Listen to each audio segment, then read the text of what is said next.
how your theatre could serve our community. I'm not interested in serving the community. What's the community ever done for me? You know that ridiculous bumper sticker, save the whales? Well, I say eat the whales. What has a whale ever done for me? This is Theater Talk. I'm Susan Haskins. Coming up, our favorite important American playwright, Warren Leight.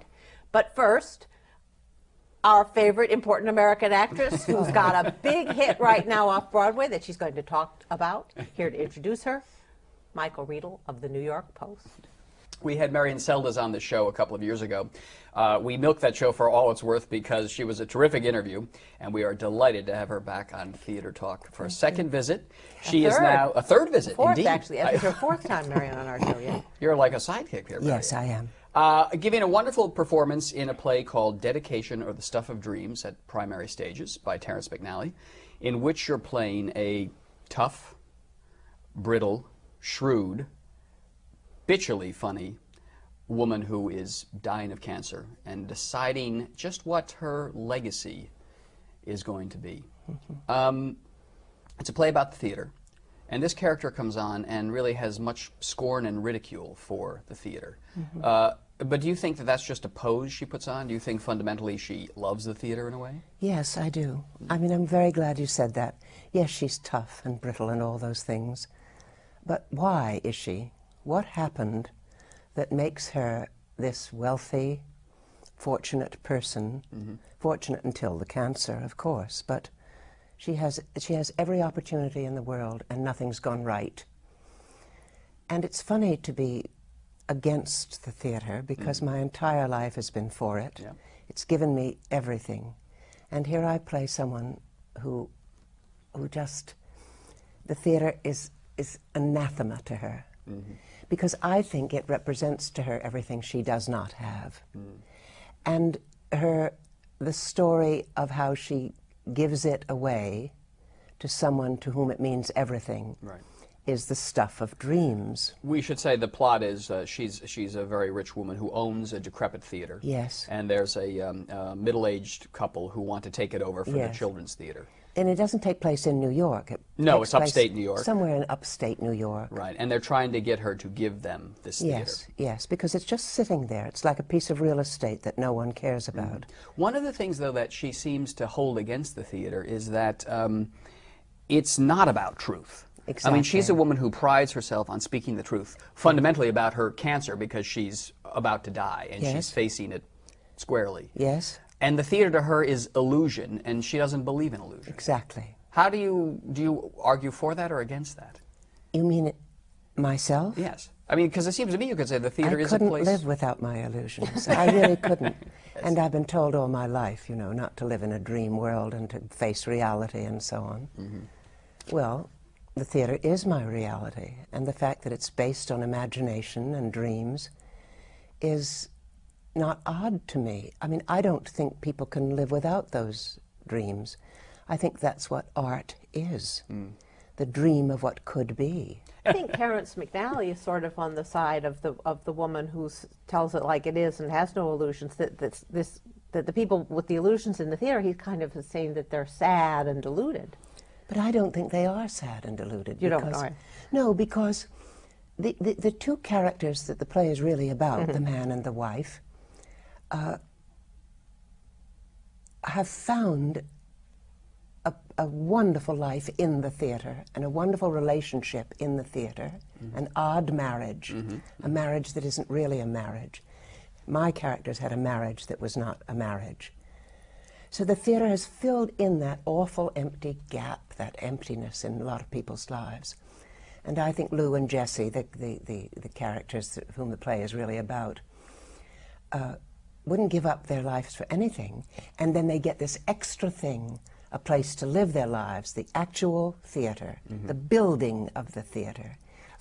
This is a wonderful part for your style of acting, And which is my favorite kind of style, where you sort of just lavish all of Marian Seldes' embellishments and floridness on this role. For someone who hates the theater, this woman is incredibly dramatic. Yes, but don't you know people like that, not in our profession, who are more dramatic than actors and actresses? You see, when you describe the kind of actress I am, I think, well, who is that? Because for me, no matter how, in a sense, outrageous the character is, it has to be utterly real, or you won't accept the embellishments that she puts on it. And I'm looking all the time for a part that is very quiet and sincere and completely truthful. And I always get the other kind, and I love them. But you begin, though, with, when you're looking at a character like this, though, you begin with her sincerity, a small part of her, and then add on the flourishes later. By the flourishes, I mean just your physicality. I know your arms out to here. Yes, yes, but you must use those things. You must use yourself in the character. But, you know, I think, Michael, to seriously answer your question, how you begin is always to find out, I think, what the person you're going to act wants. And then to figure out how is she going to get it. If you have a wonderful playwright, it's in the play. You don't have to invent any of that. You just have to decide what is most important at the exact second that you're talking. Like now with us. What's most important? For me to engage you and Susan in this conversation? Yes. To interest you? Yes. And then there are other things which aren't as important. And the director, and of course the playwright, tells you where to go. Did Terrence write this play with you in mind, this role with you in mind? Well, no. No? But that's the greatest compliment you can ever get, if people think the writer thought of you. I can't imagine it being played by anyone else, frankly. Well, he says now that's true.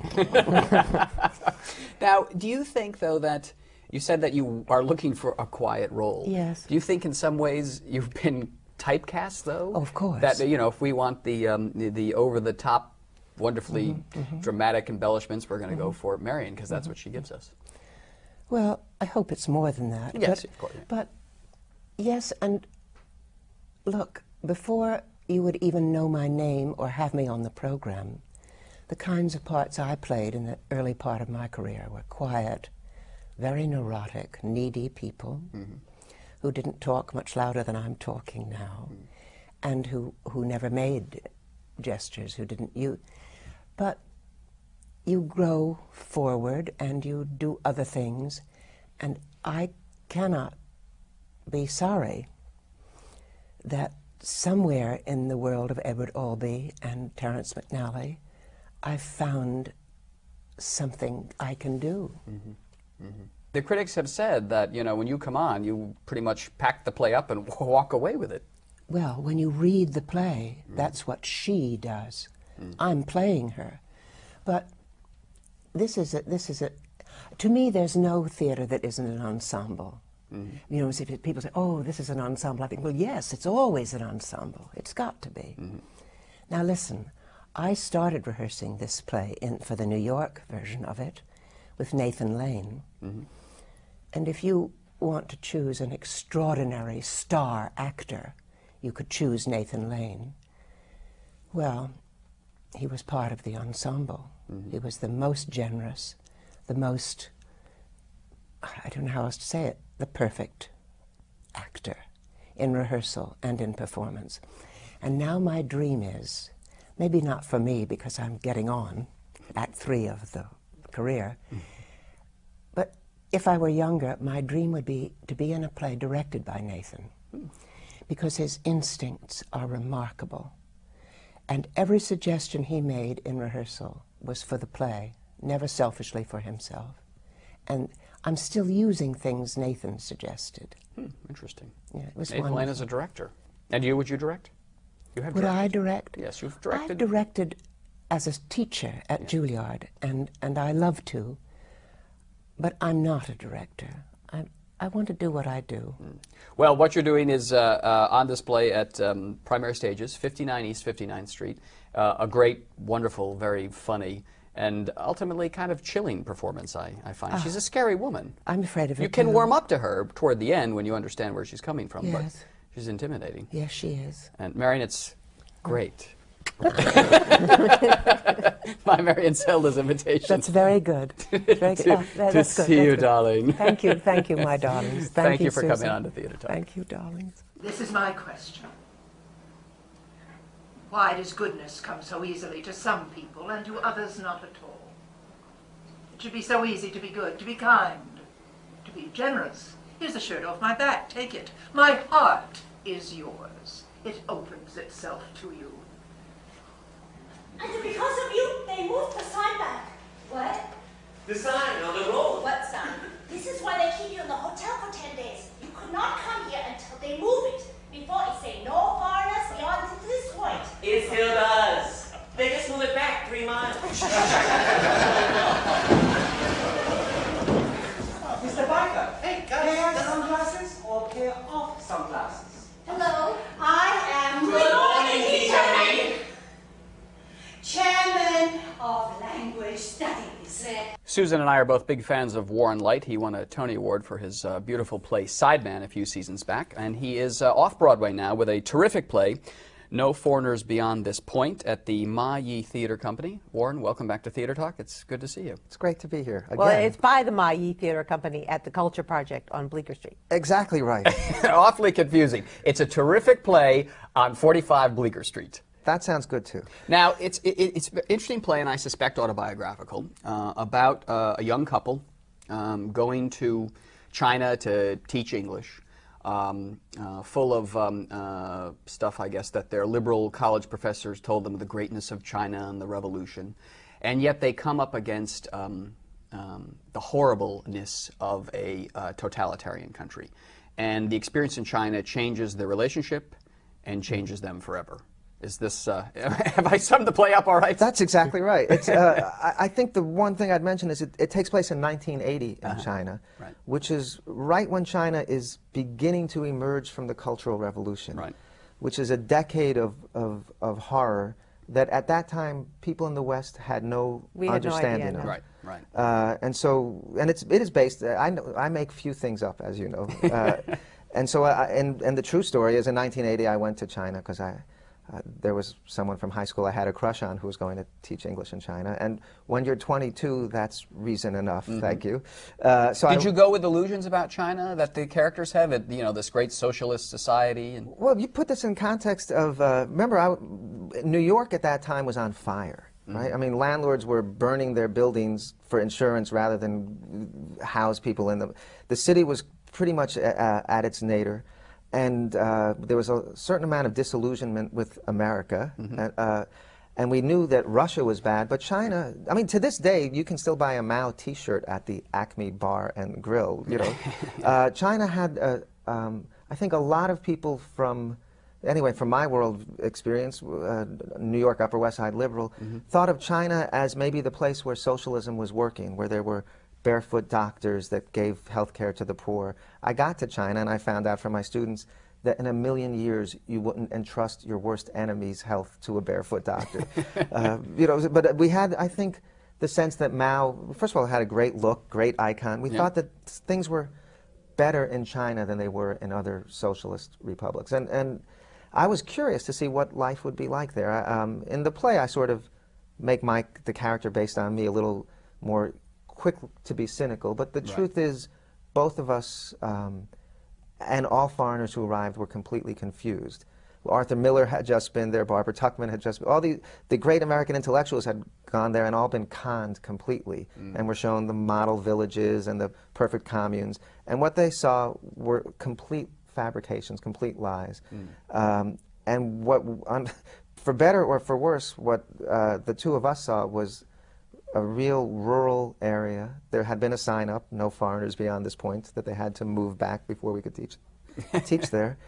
We saw a China that the people coming through on these 3-day or 7-day guided tours didn't get to see. Those people, you didn't take the Western intellectual tour of China? No, we had, you know, cold showers and candied pork fat over rice for dinner, and it was a different trip. One of the things that's so chilling and effective in the play is you really convey the sense of being watched all the time, and that the society has created people who are constantly spying on each other. It's built on that. I think I read for the Olympics they have 600,000 people ready to spy. That's a rather large group.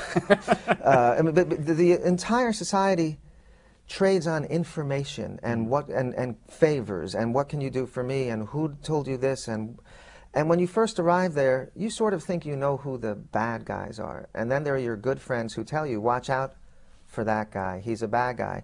It takes a few months before you realize your good friends who are tipping you off to the bad guys also have to inform on you.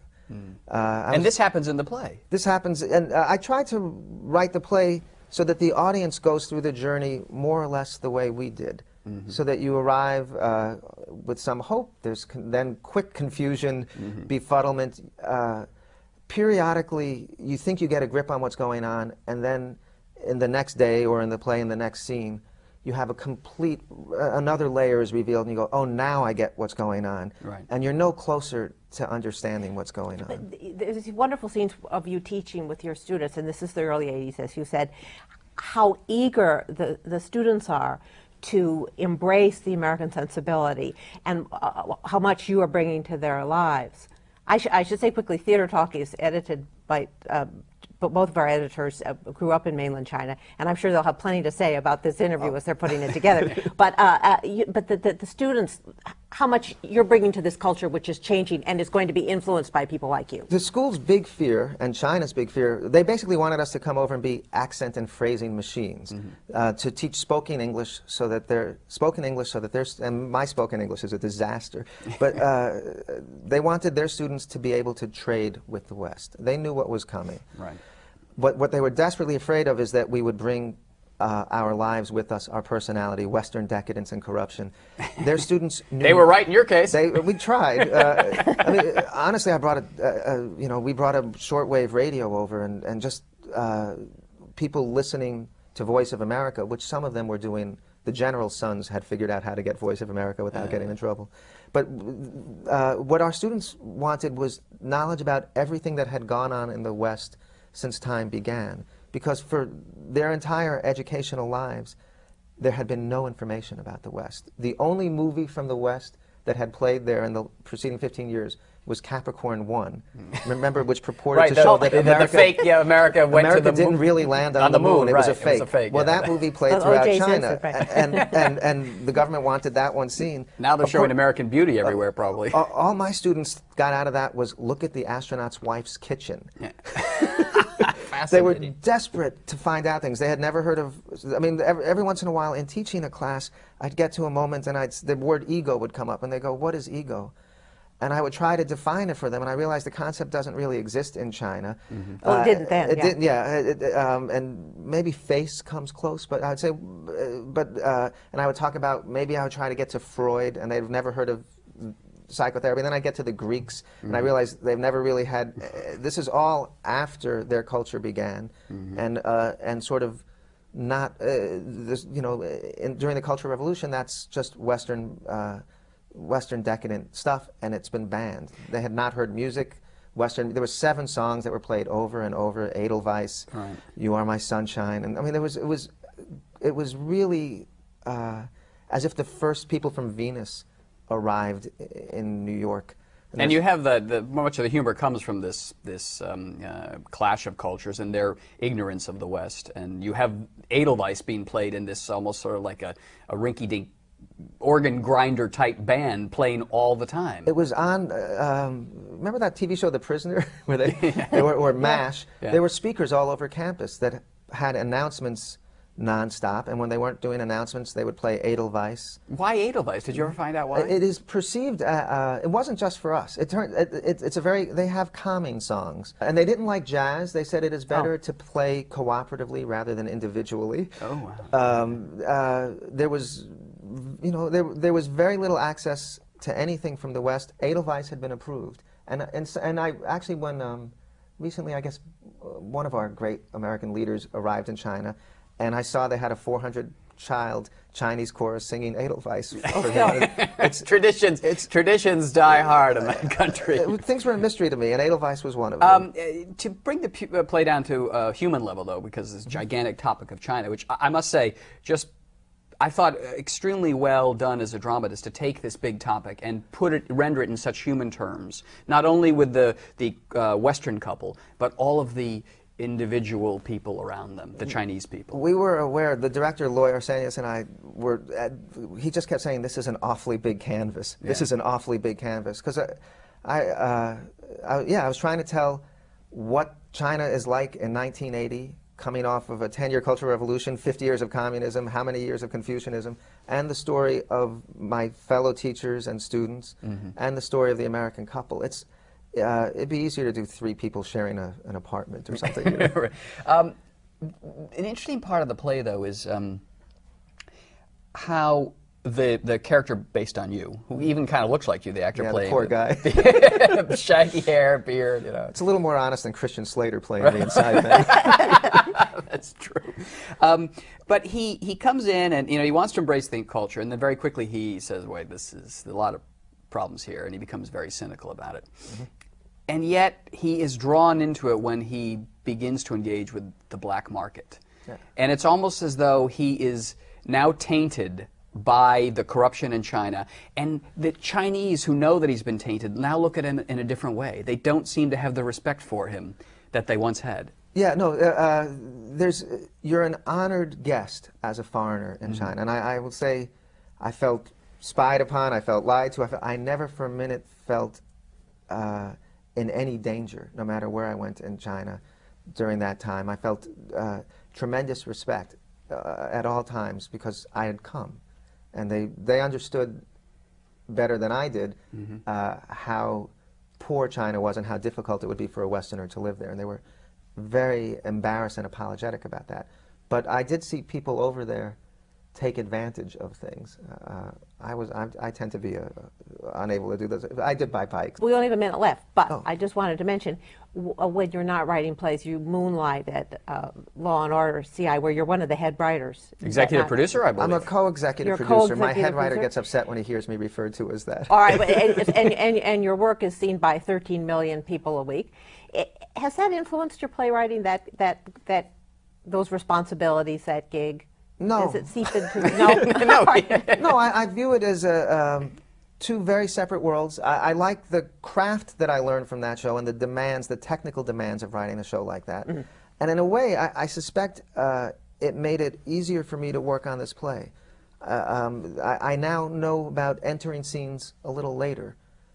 Hit the scene in the action, which I should have known it. But, a certain muscle from TV is not a bad muscle for theater. Although people will, I think some theater critics sometimes, once you've done a TV show, they tend to look down on you. The truth is, that's foolish, yeah. the credits transfer, and you can't make a living as a playwright, so it's a good thing. But how come, though, in this a wonderful play about China, you can make this big, complex topic so clear to me, and yet when I see Law and Order: Criminal Intent, I can't follow the plot. I can't follow our plots either.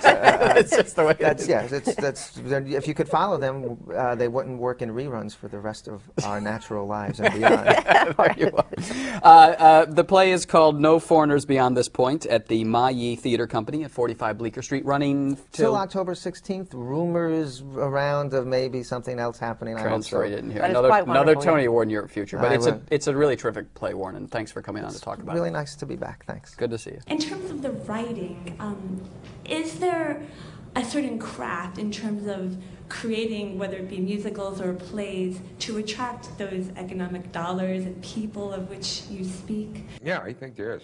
Good craft. You know, I don't think there's a certain kind of play. You know, someone talking about, I want to write a commercial play. Someone told me this the other day. What the hell is a commercial play? I mean, you sit down and write, and you write a play, and you write the best possible play that you could write. And beyond that, you write the best play that's ever been written. And then I think you'll do okay.